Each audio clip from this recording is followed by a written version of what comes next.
Hello friends, मैं आनंद सिंह और आप सभी देख रहे हैं officers academy road to success. तो फ्रेंड्स, आप जैसा कि स्क्रीन पर देख सकते हैं कि हमने यहाँ पर 3 चीज़ें लिखी हैं। पहला है हमारा पॉइंट, आपका जो 67 बीपीएससी एग्ज़ाम है, जो उसका री एग्ज़ाम होने वाला है वो कब होगा। और दूसरी हम बात करेंगे इसके पैटर्न चेंज पे कि इसमें क्या क्या पैटर्न चेंज होने की बातें चल रही हैं। और तीसरा पॉइंट है सबसे इम्पोर्टेंट कि उसके बाद हमको क्या करना होगा अगर पैटर्न चेंज होता है, और वो डेफिनेटली इस बार होने वाला ही है। तो हम देखते हैं इसके बाद हम क्या कर सकते हैं। तो आइए हम एक एक करके इस पर बात करते हैं। बीपीएससी का जो री एग्ज़ाम होने वाला है वो कब होगा, उसके क्या मतलब आसार हैं होने के, और पैटर्न चेंज क्या है, इस पर क्या बातें चल रही हैं। ठीक है, तो चलिए देखते हैं। तो देखिए, आप सबने न्यूज़ देखा होगा अभी रिसेंटली कि अभी बातें चल रही थी, ऊपर खबर आई कि जो आपका री एग्ज़ाम है बीपीएससी का वो 15 जून या उसके बाद होने की संभावना बताई जा रही है।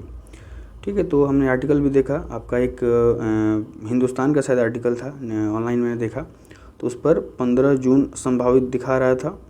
ठीक है, और एक और मैंने किसी दूसरे न्यूज़पेपर का आर्टिकल देखा तो उसमें आपका लास्ट जून के आसपास वो उसे बता रहे थे। ठीक है, तो ये आपका वो न्यूज़ निकल कर आई, एक लास्ट जून में और एक 15 जून के आसपास। ठीक, लेकिन अभी मैंने आज सुबह या शायद कल मैंने मैं देखा वीडियो उनका, बीबीसी का एक वो चल रहा था, इंटरव्यू चल रहा था हमारे बीबीसी जो न्यूज़ चैनल है, ब्रिटिश ब्रॉडकास्टिंग, और वो न्यूज़ था उनके लिए जो बीपीएससी के हमारे सचिव हैं, जीवत सिंह करके हैं, उनके साथ उनकी मतलब इंटरव्यू उनका लिया जा रहा था। तो उनसे सब सारी बातें हुई कि कैसे पेपर क्या हुआ, कैसे मतलब उन्होंने सारी बातें उसमें बताई हैं। ठीक है, तो लास्ट में जो एंकर था उसने पूछा इनसे कि एग्ज़ाम कब होगा, तो वो कुछ क्लियरली नहीं उन्होंने बताया। उन्होंने एक मतलब गोल मोल सा जवाब दिया, और मतलब उन्होंने कुछ क्लियर नहीं कहा कि हाँ इस दिन या इतने दिनों में, जबकि एंकर ने बहुत बार उनसे मतलब उगलवाने की कोशिश की, उनसे मतलब बुलवाना चाहा कि कुछ भी सर, कुछ भी बता दीजिए, लेकिन उन्होंने कुछ क्लियरली नहीं बताया कि एग्ज़ाम इसका कब तक होगा। ठीक है, देखिए ये सब चीज़ें अब मुझे अगर डायरेक्टली कही जाएँ तो ये आयोग की एक तरह से कही कि लापरवाही दर्शाता है कि आप उस डिपार्टमेंट के, उस कमीशन के आप सचिव हैं, सेक्रेटरी हैं, और आप ही कोई मतलब कोई एग्जैक्ट अपडेट नहीं बता रहे हो कुछ भी। मतलब अरे ये नहीं कहा जा रहा है कि आप जो बताओ उसी पे ले लो, कम से कम कुछ बता करके कुछ बच्चों को आप एक दिलासा दे सकते हैं कि हाँ इस दिन पेपर होगा। तो एक ये भी चीज़ हो सकती है कि आप बोल दें ऐसे भी कि हाँ 1-2 महीने में, 3 महीने में। तो उन्होंने हाँ एक चीज़ उन्होंने ये कहा कि जो ये हम सुन रहे हैं कि जून के लास्ट तक पेपर हो जाएगा, तो ये पॉसिबल नहीं लग पा रहा है, इसलिए कि जो मैंने आज का सुना ये न्यूज़, आपका बीपीएससी के जो बीपीएससी के सचिव थे उन्होंने ये बताया जब, तो उसमें मैंने ये सुना कि उन्होंने कहा कि जून का जो स्लॉट है वो शायद बुक है, क्योंकि बोले कि हमें बहुत सारी एग्ज़ाम कंडक्ट करवाने हैं। अब पता नहीं कौन से एग्ज़ाम वो कंडक्ट करवा रहे हैं जून में, लेकिन उन्होंने ऐसा बोला कि जून में हमारे जो भी स्लॉट हैं वो सारे बुक हैं, लेकिन फिर भी हम कोशिश करेंगे कि जल्दी एग्ज़ाम करा लें। ठीक, तो उन्होंने लास्ट में ये भी कहा कि 2-3 महीने के अंदर आप मान के चलिए, 3 महीने से ज़्यादा भी हो सकते हैं, ये भी उन्होंने बात बोला। तो देखिए अब क्या होता है, जब सचिव ही ऐसा गोल मोल जवाब दे रहे हैं तो अब क्या ही कहा जाए। देखते हैं क्या इसकी जो डेट है निकल कर आती है। ठीक है, तब तक हम लोग को वेट ही करना है और अपनी तैयारी करती रहनी है। चलिए दूसरा देखिए क्या आपका मैटर है, दूसरा मैटर है आपका पैटर्न चेंज का। ठीक है, दूसरा क्या मैटर है, दूसरा है आपका पैटर्न चेंज की बात भी चल रही है। धीरे धीरे ये भी आपकी हवा आ रही है हल्की हल्की की पैटर्न भी चेंज हो सकता है।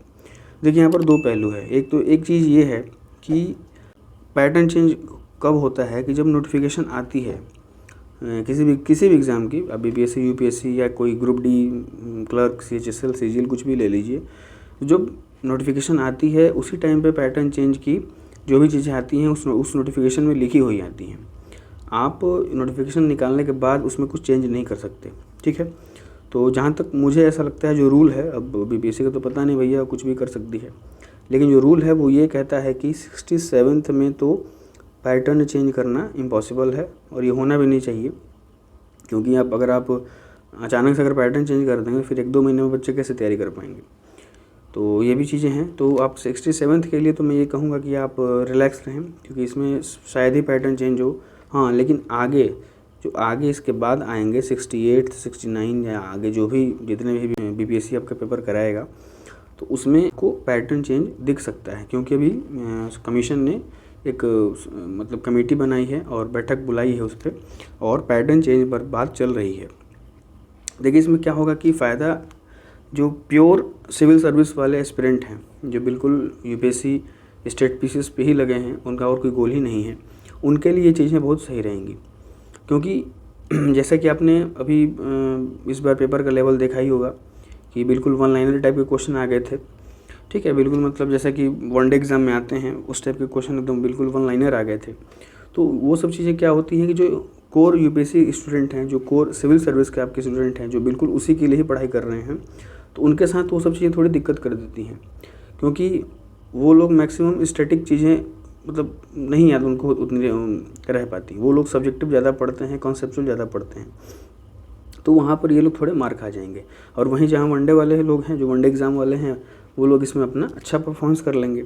तो ये पैटर्न चेंज एक सही भी बात है, और सही है कि अगर कुछ पैटर्न बीपीएससी का बदले तो सही है। तो देखते हैं क्या होता है। अब तो हमें आने वाले दिनों में पता चल ही जाएगा कि इसका क्या असर होता है। कमेटी जो बनी है, जो भी आपका चीज़ें चेंज होंगी, वो अब तो पता चल ही जाएंगी हम लोगों को। चलिए देखिए, जो नेक्स्ट पॉइंट हमारा है वो सबसे इम्पॉर्टेंट है कि अब हमें करना क्या होगा। क्योंकि भाई बीपीएससी का एग्ज़ाम होगा वो तो ठीक है, जिसने दिया होगा वो देगा ही, ठीक है। और हाँ, एक और चीज़ कि कुछ डाउट लोगों के ये भी आ रहे हैं कि जैसे कि उन्होंने जो ये भी एग्ज़ाम हुआ है बीपीएससी का 67वें बीपीएससी का जो एग्ज़ाम हुआ है, उसमें जो लोग अपीयर नहीं हुए हैं, जैसे कि किसी की एग्ज़ाम छूट ही गया, किसी का ट्रेन ही मिस हो गया, ट्रेन लेट पहुंची, या कोई सुरक्षा से ही नहीं आया वो, तो अब उनको क्या दोबारा एग्ज़ाम में बैठने दिया जाएगा? तो बिल्कुल उनको बैठने दिया जाएगा, ठीक है। जो भी एडमिट कार्ड फिर से जब जारी होंगे तो उनके भी एडमिट कार्ड उसमें जारी होकर के मतलब आएंगे। और अगर आप अच्छा है, अगर आप इतनी इस 1-2 महीने में, देखिए एग्ज़ाम तो 2 महीने से पहले होने वाला है नहीं, तो अगर आप इस 2 महीने में और आपको जो टाइम मिल गया उसमें अगर आप अच्छे से अपनी तैयारी कर लेते हैं तो आप बिल्कुल वो मतलब सब के सब लोग एग्ज़ाम में फिर से दोबारा अपीयर हो सकते हैं, इसमें कोई दिक्कत नहीं है। चलिए अब नेक्स्ट क्या था हमारा कि नाउ व्हाट टू डू, ठीक है। मतलब अब हमको नेक्स्ट स्टेप क्या लेना है, क्या करना है। तो देखिए सबसे इम्पॉर्टेंट चीज़ ये है कि अब जो वन लाइनर चीज़ें हम लोग पढ़ते थे, देखिए वन लाइनर आएगा, ऐसा नहीं कि बिल्कुल आप यूपीएससी ही बना देंगे इसको, तो फिर यूपीएससी और स्टेट पीसीएस में क्या डिफरेंस रह जाएगा। तो ऐसा नहीं कि बिल्कुल यूपीएससी ही हो जाएगा, लेकिन अब थोड़ा सा चीज़ों को कॉन्सेप्चुअल तरीके से, या कुछ हम मुझे लग रहा है ऐसा कि इसको शायद मतलब ऑप्शंस के थ्रू स्टेटमेंट वाइज ऑप्शन आपको मिलेगा और उसमें आपको चूज़ करना पड़ेगा। क्योंकि जब पैटर्न चेंज हो रहा है, इसका मतलब क्या है कि जो चीज़ें पहले जो वन लाइनर फॉर्म में आती थी बिल्कुल इजी वे में, वो अब आपको देखने को नहीं मिलेंगी। It may be possible. तो आपको अपना पढ़ने का तरीका, अपना अप्रोच, सब कुछ चेंज करना पड़ेगा। अब बीपीएससी को भी आपको हल्के में नहीं लेना है कि बिल्कुल एक सेट पैटर्न है, आपने हिस्ट्री उठाया, करंट उठाया, इसको पढ़ा और काम हो गया। पढ़ना तो वही पड़ेगा, वेटेज वही रहेगा, लेकिन अब आपका तरीका बदलेगा पढ़ने का, और आपको बदलना पड़ेगा। अगर आपने नहीं बदला तो फिर आप मार खा जाएंगे, क्योंकि अब पैटर्न चेंज इट मीन्स कि अब वो चीज़ें नहीं रह जाएंगी पहले वाली, ठीक है।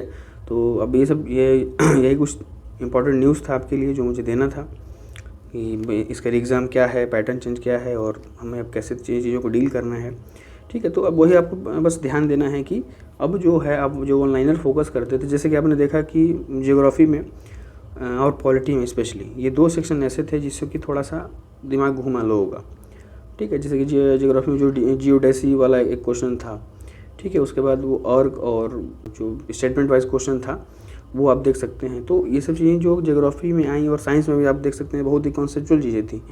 बिल्कुल क्वेश्चन उतना टफ नहीं था, लेकिन इस जो स्टेटमेंट वाइज जो लंबा लिख कर दिया था, उसी में बहुत सारे लोग डर गए, कन्फ्यूज़ हो गए। तो आते हुए क्वेश्चन भी गलत हो गए, मेरे खुद के 1-2 क्वेश्चन गलत हो गए आते हुए।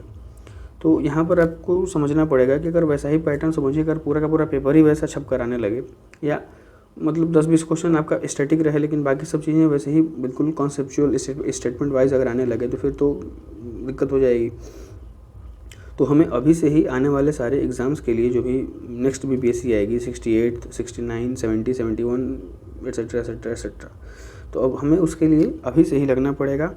और जो अपनी तैयारी है उसके अकॉर्डिंग करनी पड़ेगी। ठीक है, तो अब आप अपने जो भी तैयारी कर रहे थे थोड़ा गियर चेंज करिए, तरीका चेंज करिए, और अब जो वन लाइनर बुक हैं उनको पढ़िए, लेकिन अब थोड़ा आप चीज़ों को डीप जा करके और जो एडवांस बुक हैं, अच्छी बुक हैं, उनको भी पढ़ना स्टार्ट कर दीजिए। अगर आप अब तक नहीं पढ़ रहे थे तो जो पढ़ाई कर रहा था तो अच्छी बात है, लेकिन जो लोग वन लाइनर के चक्कर में बैठे थे, जैसे क्राउन हो गई, लूसेंट हो गई, ठीक है, तो वो भी करिए। वो आपको स्टैटिक आपका थोड़ा सा मतलब क्या बोलेंगे कि थोड़ा सा मतलब फ्रेश होता रहेगा। वो धीरे धीरे चीज़ों को आपके जो धूल जमी रहेगी माइंड में वो हटती रहेगी, लेकिन आप थोड़ी स्टैंडर्ड बुक पे फोकस करिए। जैसे स्पेक्ट्रम हो गया, जियोग्राफी में आपका बर्नवाल हो गए, ठीक है, वर्ल्ड जियोग्राफी पढ़िए, फिजिकल जो फिजियोग्राफी आती है वो पढ़िए, सारी चीज़ें फिजिकल जियोग्राफी पढ़िए। मतलब आपको हर मैप से लेकर के आपको हर चीज़ अपना होकर रखना होगा। साइंस में है तो आप स्टैटिक भी पढ़िए, वन लाइनर पढ़िए, कॉन्सेप्ट भी देखिए। जैसे अभी एक आपका इसमें क्वेश्चन आया था कि अगर फ्रिज का गेट खुला छोड़ दिया जाए कुछ देर तक तो रूम का टेम्परेचर क्या होगा, घटेगा, बढ़ेगा, सेम रहेगा, कुछ नहीं चेंज होगा, या इनमें से कोई नहीं, एक से अधिक। तो ये क्या था, कॉन्सेप्ट बेस्ड क्वेश्चन था ईजी, लेकिन कॉन्सेप्ट पे था। ठीक है, तो ये सब चीज़ें थोड़ी आपको डीप में जा करके समझनी पड़ेंगी, कॉन्सेप्ट क्लियर करना पड़ेगा इन सब चीज़ों को ले करके। तो ठीक है ठीक है, तो आप अपनी इस चीज़ों पर ध्यान दीजिए और वर्क करिए। तो अभी देखिए, अभी तो पैटर्न चेंज इसमें नहीं होगा, 67 बीपीएससी में तो पैटर्न चेंज का कोई मतलब नहीं है, लेकिन आने वाले एग्ज़ाम्स में मतलब 68वीं 69वीं में ये चीज़ें चेंज हो सकती हैं। तो आप इसके लिए तैयार रहिए और अपनी तैयारी अभी से ही चालू रखिए, क्योंकि इस बार आयोग को एक बहुत बड़ा झटका लगा है और ये चीज़ें बहुत ही हाईलाइटेड हो गई हैं, पूरे इंडिया लेवल पर ये फैल गई हैं। तो आयोग कुछ ना कुछ बड़ा एक्शन ज़रूर लेगा, ये तो जाहिर सी बात है कि कुछ ना कुछ बड़ा होने वाला है आने वाले दिनों में, और वो हमको दिखेगा भी। ठीक है, तो इसके लिए तैयार रहिए और अपनी तैयारी और अच्छे से और ज़ोरदार तरीके से करते रहिए। और अगर आपने मेरे चैनल को सब्सक्राइब नहीं किया है तो इसे प्लीज़ आप सब्सक्राइब कर लें और इस वीडियो को शेयर कर दें और लाइक करें। ठीक है, ओके, थैंक यू।